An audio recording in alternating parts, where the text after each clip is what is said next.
On 16 March 2022, Russian forces attacked the Donetsk Regional Academic Drama Theatre in Mariupol, Ukraine.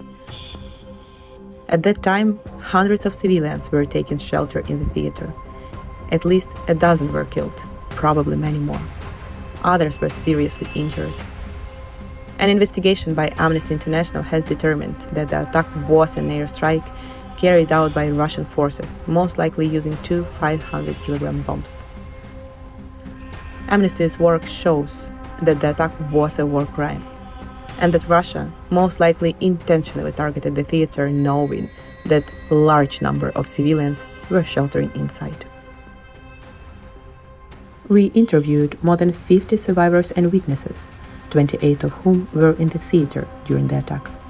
We then combined these interviews with architectural plans, mathematical modeling of the explosion, satellite imagery, and other visual evidence to reconstruct the attack and show where people died and others survived. After Russian forces attacked Mariupol, the theater became a haven for civilians fleeing violence in other parts of the city. Civilian volunteers organized medical care, distributed water, and cooked in a field kitchen. This civilian pattern of life was visible to Russian forces that had access to real-time intelligence, including satellite imagery.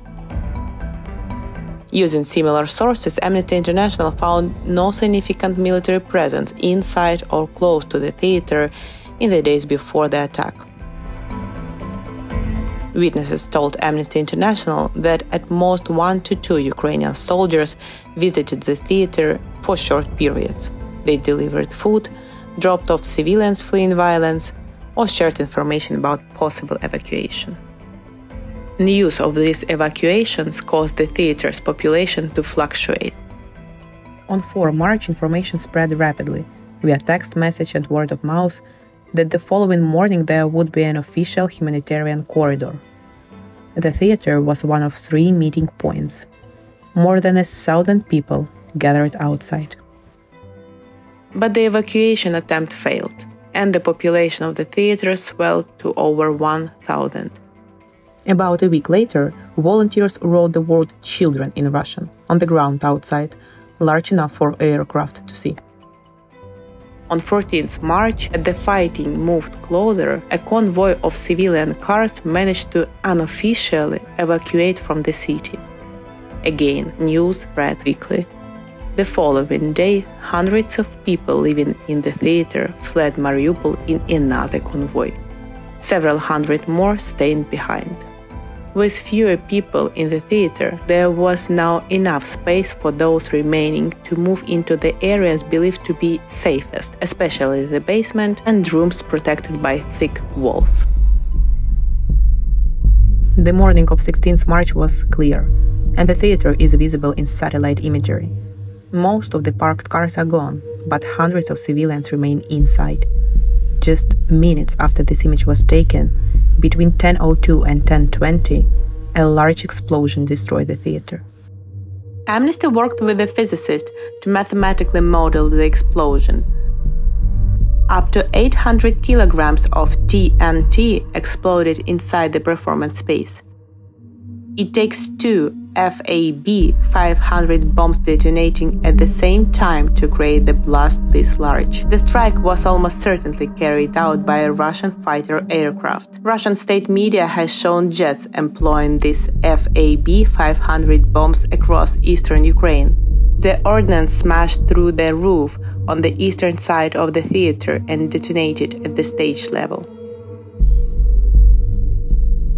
To better understand the extent of the casualties caused by the attack, we spoke with 28 survivors. In some areas, the damage was severe. The field kitchen outside, where volunteers were preparing food, was completely destroyed. Here, Amnesty International has confirmed multiple fatalities. Yevhen Hrebensky was inside the theater at the time of the blast with his mother Natalia. He told us how he found his father's body in the field kitchen. I went back to look for my dad. There were many injured people. At first I saw his arm.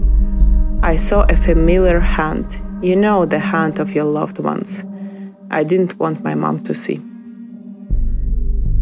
In other areas, the damage was much less severe.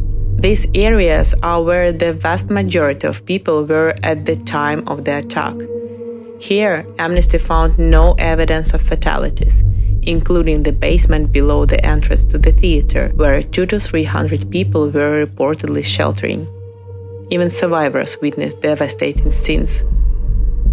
One survivor described being in the basement with her boyfriend and mother at the time of the attack. In a second, everything changed.